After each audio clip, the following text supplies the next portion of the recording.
Hello, everyone. Welcome back to Standalone Cinema. Today I'm going to be talking about the 2018 spy thriller Red Sparrow, starring Jennifer Lawrence. And before we get into this review, I want to say this movie was definitely an interesting watch. I'm giving Red Sparrow a 7.5 out of 10. This is a movie that has a lot going for it. It has a great lead performance, a dark atmosphere, a complicated spy story, and some really intense moments. But at the same time, there were parts in the movie that made it harder to fully connect with the story. For me, the biggest reason the movie works for me is Jennifer Lawrence. Of course, I don't know if you all have. This movie came out before the comedy movie that she was in, where she was nude. So I'm pretty sure this is her first nude movie, her first or second nude movie, but she's fully nude. You can see tits, you can see vagina, and I don't know if that's really her or if it's a stand-in, but it may be really her. I'm gonna look that up if it's really her nude because you can see her completely nude in that movie. Yeah, and she fully commits to this role. For those who haven't seen it, Red Sparrow. Oh, before we get into it, I want to show you all the trailer for Red Sparrow, and here it is.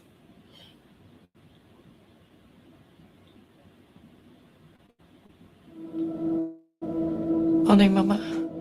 What is it? I have to go away for a while.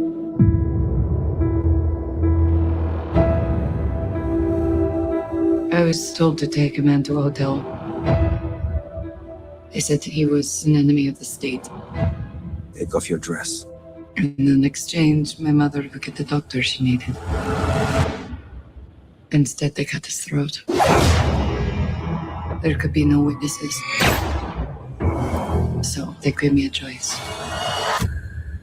Die or become a sparrow. From this day forward, you will become sparrows. Weapons in a global struggle for power. You'll be trained in psychological manipulation. You must learn to push yourself beyond all limitation. Take off your clothes. When we are finished with you, the person you were will no longer exist. Every human being is a puzzle of need. You must become the missing piece, and they will tell you anything. You have a gift. You know how to survive. This is what you are meant to do. There is a traitor in the government. His last known contact is an American. Get close to him. I thought I saw you in the pool yesterday. Are we going to become friends? Is that what you want? She's a sparrow. You only matter because of what you could do for them. Work with me and make these men pay. You are better at this than any of us. Your only problem is you have a soul. We can't trust a word that comes out of her mouth. There's something else we're not seeing.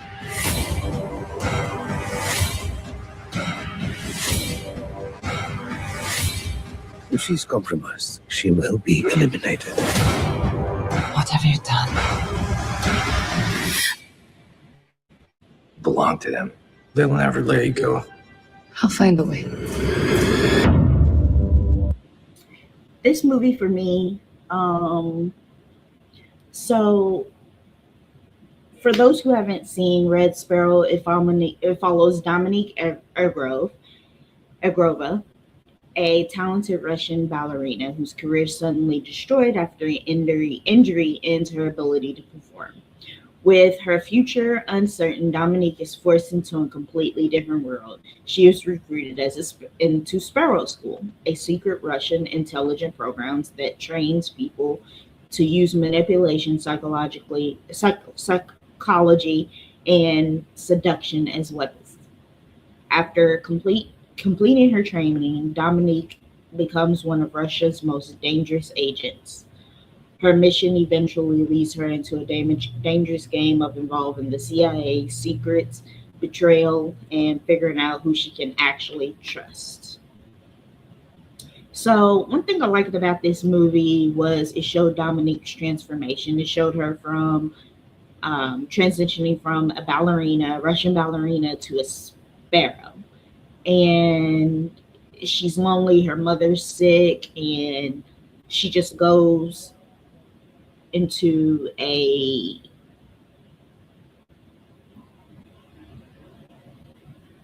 depression kind of. And then she talks to her, I don't know if it's her uncle or her cousin, but he talked her into becoming a sparrow. And a sparrow is someone who is, like I said, seductive, manipulates people. And so throughout this movie, she has a connection with one of the peoples that she's supposed to manipulate and basically turn over, because he's a spy, a CIA spy. And she falls in love with him. And so at the end of the movie, it's really unclear what happens. I don't know if he gets killed or if she gets killed or what happens. Like, this movie doesn't make that much sense at the end. It's just a lot. It's just a lot of like her being a spy, a Russian spy, and her going to school, and it's just a lot. It's just a whole lot. So yeah. Definitely watch this movie. Check it out. I think it's streaming on. Let me look and see where it's streaming. It came out in 2018. It's a thriller, and it's 2 hours and 20 minutes long. So it's 2 hours and 20 minutes long of a bunch of mumbo jumbo. Just kidding. It's not a bunch of mumbo jumbo, but it's a bunch of stuff that have you go like, why slagging on? But anyway. It's streaming on YouTube, Hulu, Sling TV, Amazon Prime, YouTube TV, Google Play, Apple TV, and Fandango, of course. And it has Jennifer Lawrence in it, Joe Edgerton, Jeremy Irons, Mary Louise Parker. I don't think I remember seeing Mary Louise Parker in this movie, but oh well, I'm gonna look out for her and see if I see her in here. And Jolie Richardson, she's in here too. I don't think she's acted in a while, Jolie Richardson, but I haven't seen her in anything recently except for this movie, and this came out in 2018. But anyway, check this movie out. Let me know what you all think about it. Be sure to like, comment, and subscribe to my YouTube channel. I would love to see you all comment your thoughts about this movie, and let me know what you all think about it. And thank you all so much for watching Standalone Cinema Tuesday, even though it's not Tuesday, it's Wednesday. But anyway, see you next time for the next movie review. Bye.